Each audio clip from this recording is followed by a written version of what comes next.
Because of the breadth and depth of Minecraft, there are a lot of elements or features of the game which are kind of overlooked. Maybe over time they were just no longer as valuable, or maybe updates rendered them useless.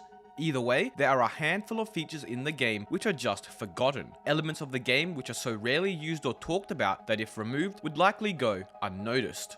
Or maybe they're just extremely rare occurrences that happen so infrequently that players forget they can even happen. Today we are going to explore and talk about some of Minecraft's forgotten features, why they are forgotten, and their history. So, let's begin.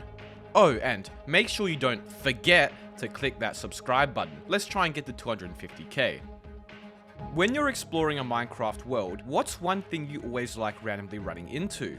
Well, for me, it's desert temples. No matter how far I have progressed in a world or how rich I am, there's always some excitement when you open up those 4 desert temple chests. But mostly forgotten, the desert temple has a counterpart added in the same update.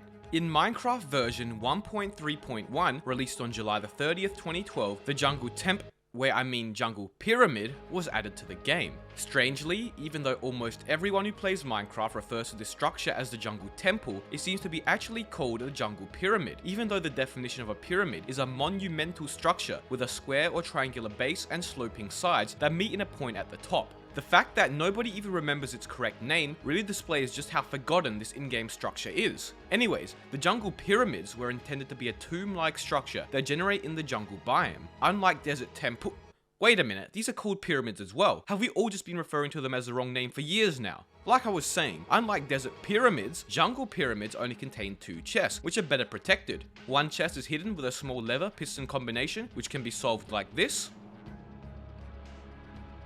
or it can be solved like everything else in the game, with a pickaxe. The other chest is guarded by tripwire hooks and dispensers, which very inconspicuously will fire arrows. The reason that jungle pyramids are less sought after than desert pyramids is not only because they contain only 2 chests, but also because they contain significantly less rare loot. Here is the loot table for the desert pyramid, and as you can see, you could potentially get a god apple, one of the rarest and strongest items in the game. But looking at the loot table for the jungle pyramid, and you can see that there is significantly less items, and no golden apples, with the best possible loot being diamonds. Another reason they are so forgotten is the fact that you rarely just randomly stumble across them like you do with desert pyramids. While jungle pyramids generate in 75% of jungle biomes, due to the dense, obscured, and large nature of the jungle, they are much harder to spot. Just compare a desert and jungle side by side, and you'll see what I mean. Next, let's talk about a rare Minecraft event. In Minecraft, thunderstorms have a 1 in 7 or 14.29% chance of occurring. During a thunderstorm, which is already a relatively uncommon event, another even rarer event can occur. When lightning strikes, there is a 0.75 to 1% chance on easy, 1.5 to 4% chance on normal, and 2.25 to 6.75% chance on hard for a skeleton horse to spawn. The skeleton horse will despawn within 15 minutes, but if you approach it, getting within 10 blocks of it, lightning will strike and spawn in 4 skeleton horses with skeletons riding them. This is what's known as a skeleton trap. Originally added to the game in 1.6.1, the Minecraft Horse update, skeleton horses were not obtainable in vanilla survival until version 1.9, where skeleton traps were added. And since that date, over 5 years ago now, I can only remember 2 times I've ever encountered a skeleton trap, and the last time it happened in 2018, I managed to record it. Interestingly, for a while, the skeletons which rode the horses could actually drop armor and bows with multiple of the same enchantments on them, meaning you could get god armor and high protection helmets from them if you were lucky enough, but more about that in another video. Anyways, the reason they are so forgotten is simply because they occur so rarely. Even if it does occur and a skeleton horse does spawn, it only sticks around for 15 minutes, so there's a good chance the player will miss it. Alright, so before Minecraft version 1.16, how often did you see these fellows? Fossils are a rare in-game structure that were first added to the game back in version 1.10. They can generate at Y coordinates 40 to 49 underground and in the desert and swamp biomes. However, each chunk only has a 1 in 64 chance of generating a fossil, which is relatively low. There are multiple types of fossils that can generate in different shapes, and they are made up of mostly bone blocks, as well as the occasional coal ore blocks. The most interesting one would likely be Spine 4, which has 6 rows on either side. It's commonly known that fossils are extremely rare. In fact, I've never encountered one in my entire time playing the game. Likewise, most people forgot they even existed until nether fossils were added, which were very similar, just generating in slightly different structures. So that's likely why the fossils were forgotten, because they are just very rare and require very specific conditions to be met in order for them to generate. It seems that even Mojang may have forgotten about them, because you can't even use the /locate command to find them, as you can do for nether fossils.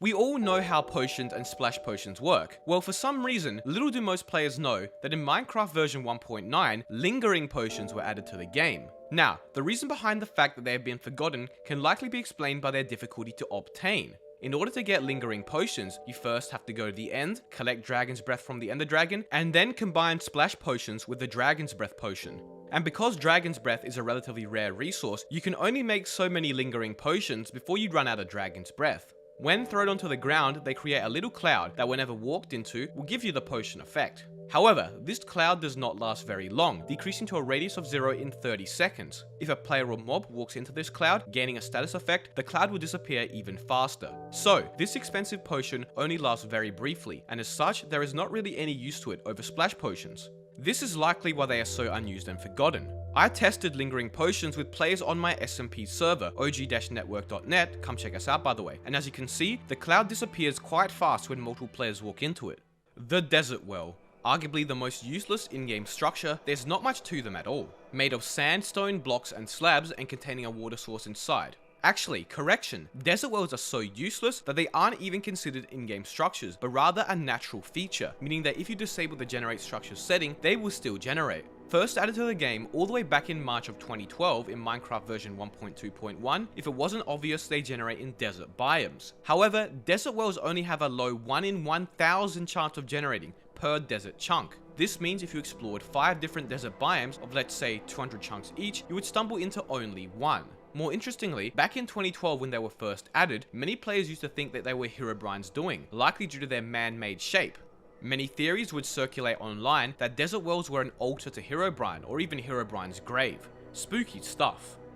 Let's take a break from in-game structures now and talk about some entities and blocks which are mostly forgotten. The Minecart Furnace has been in the game since Minecraft Alpha 1.0.14, a version of the game which is almost 10 years old. Yet, many long-time players including myself have never even used them, or in my case, didn't end up using them until I was streaming and some viewers told me about it.